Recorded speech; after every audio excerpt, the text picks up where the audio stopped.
Suzy Royal. I'm an independent curator here in Berlin, and today I am with Jen Black, and we're going to be talking about some soap and art. And yes, Jen, you've lived in Berlin for quite a while, and I'd like to to introduce you. You're a creative director and a designer, but also an artist. And I want to talk about the soaps, though, that you've been creating. We can start with that and then move into the artwork. You've actually been creating them for quite a while. How did you get into creating soap? Well, it's interesting. My background is in design and art direction, and I've been working on a lot of print work in the last couple of years, and I started the Jen Black brand. And I realized that as a minimalist, and I'll talk about minimalism in a minute, I wanted to do something very simple, but I also want art to have some kind of purpose. And that's not to devalue the arts in any way, but I would like to find alternative ways of distributing art and also making it part of everyday life instead of, having it something that everybody looks to for a gallery and a museum. That how do we incorporate into everyday life? Then, of course, last spring, summer, we got this wonderful new issue around Corona, and people are talking about soap and disinfection. Now, I've always had a kind of love for natural soaps as opposed to the, kind of supermarket abrasive soaps. Yeah. And they can also be a little bit overpriced or hard to access. But then it came to me that I thought I could do something called art bar as a kind of play on words, being that I used to hang out in art bars for most of my youth. And that's a kind of an American slang term for a bohemian bar, as you probably know. Yes, yeah. So I wanted to combine art and soap, which I know is an unusual pairing, but at the same time, it brings it into everyday life. And so there was a lot of kind of prototyping and thinking through how would I make soap. I'm not an actual soap maker, I'm an artist. How do I work with people to create soap and also pair it with artwork? And then you think, okay, then you have sizes and how you pair it, how you package it, how do you make it sustainable? So after all of this process, I realized that I can make small prints.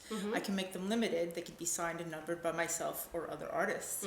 And I would work with soap makers. Now, I did a lot of research around this too. There are lots of people in Germany and the EU, and I found a wonderful kind of family business. They make soaps from homemade recipes in Ankara in Turkey. Oh, nice. And the soaps are really delightful. Everything is handmade, organic, vegan, cruelty-free, safe to use. I've worked through all the certification processes in the EU.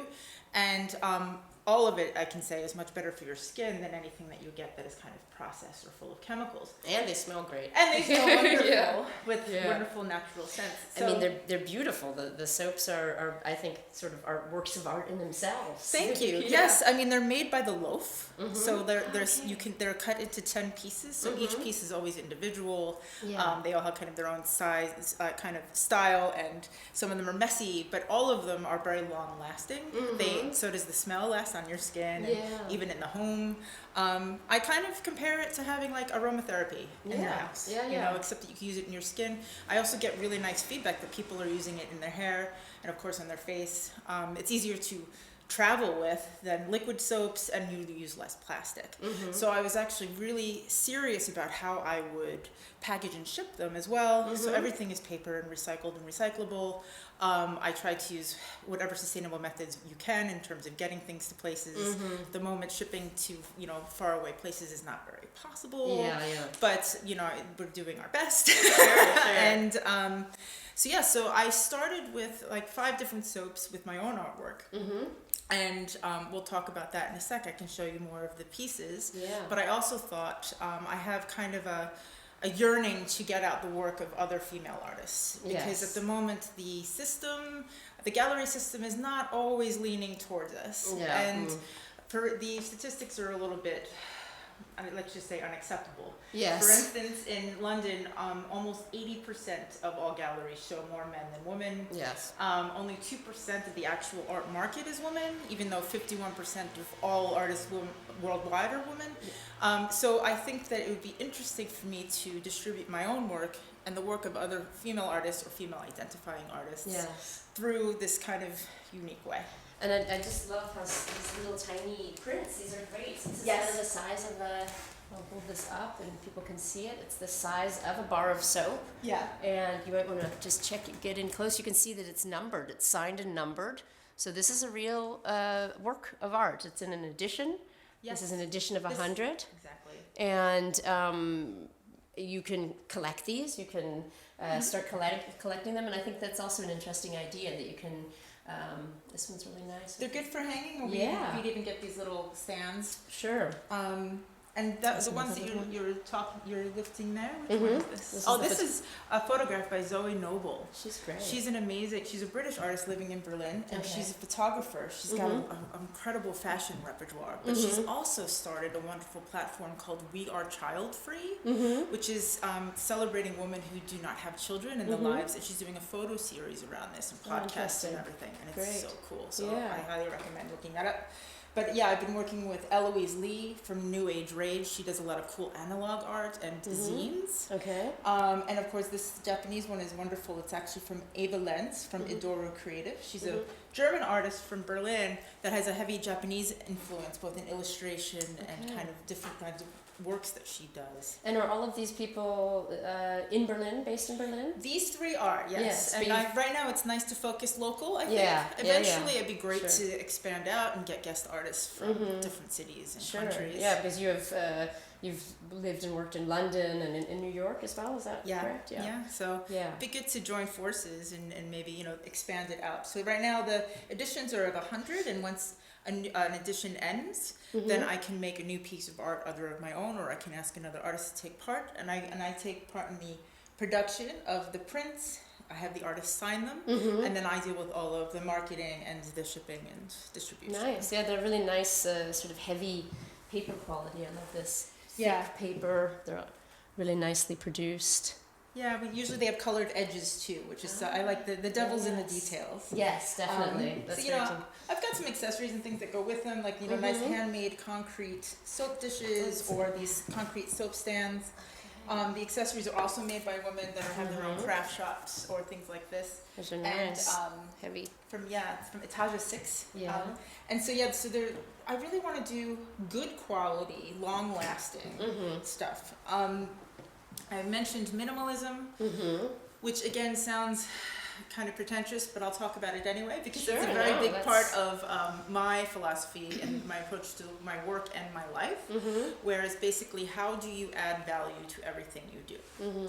And I really want to do, like the work that I do in my professional life, in my artistic life, I want everything to have some kind of purpose or value. So I make sure that everything there is in check, and I also don't want to add to people's clutter or to be selling things that are going to be more materialistic or more coveted in some kind of some kind of superficial way. The idea of making art usable and accessible is something I'm going to continue to strive for. So soap is an everyday part of your life, and even though the soap bars do last a long time, once they're gone, and they don't hurt the environment. Neither does the paper. They come in if you recycle it, and the art, of course, can stay for forever. Well, maybe that we should turn to your art a little bit and look at some of over here, some of the work that you're doing, and sort of speaking about the minimalism in the product design, but also in this sort of reduced imagery that you are creating. I mean, these are like digital collages, would you call them? They are, I also do analog collages, but of course, I guess the thing is that another part of the simple approach is to actually I work on the computer. I also make a lot of large format prints, some of which not as many these days, because I also don't want to overproduce stuff, and I also get interesting feedback from people saying, oh, there's not enough wall space, things like this. So it's also an interesting question. How do you make art that people can collect that isn't usurping too much space or kind of overpowering space? But anyway, as you could probably tell from a lot of my work, I have a lot of interest in text. I like using puns and humor. I also I mostly focus on the female experience, relationships. A lot of it will come across as feminist or political, but most of it is abstract in the way that I would prefer the viewer to interpret it on their own terms. I like to work with very simple images, and to me, less is more. Some of the collages actually get quite busy, but that usually depends on what I'm trying to say, obviously. Well, it's interesting, but the two here that we have, this is maybe purely coincidental, although with you I think probably not. Okay. The two hands right next to your workplace, and then you're making soap, so it's something, you're cleaning your hands. I don't know. It just sort of just jumped to mind right away. That's actually a great analogy. You'll see from most of my pieces, there's hands in everything. I kind of have an obsession with them. I always look at people's hands when I meet them, and I often think they have a little bit. You can get a sense of somebody's personality by their hands or how they use them. Yes. So you will see a lot of hands in my work. Hands and eyes, I would say. I also like to use a lot of kind of natural elements like flowers or leaves. A lot of it kind of is very obvious in terms of this kind of Lynchian, dreamlike, kind of non-narrative story. So it's kind of, you can hopefully derive that from most of the pieces. Yes, definitely. Yeah. Well, I really like especially what you're doing about this kind of working with other women, with other artists, and whether it's the artist, but it's moving beyond that and working with products, people who, female identifying, people who are creating artworks, creating things, and this I think is really sort of what you said before about kind of working together instead of against each other, and really giving people a bit more voice when they often don't have a voice, or at least bringing them more to the forefront. I think that's super important today. There's nothing wrong with the work of men or white men, but they have taken over the market for a very long time. And I think it's time to just have more exposure and to understand more about women in their lives, which is obviously going to be really, it's easier to do it through their art, I think, sometimes. Yeah, definitely. And so I think it'd be good to get more of us out, to have a little solidarity, and to build a community around that. Yeah.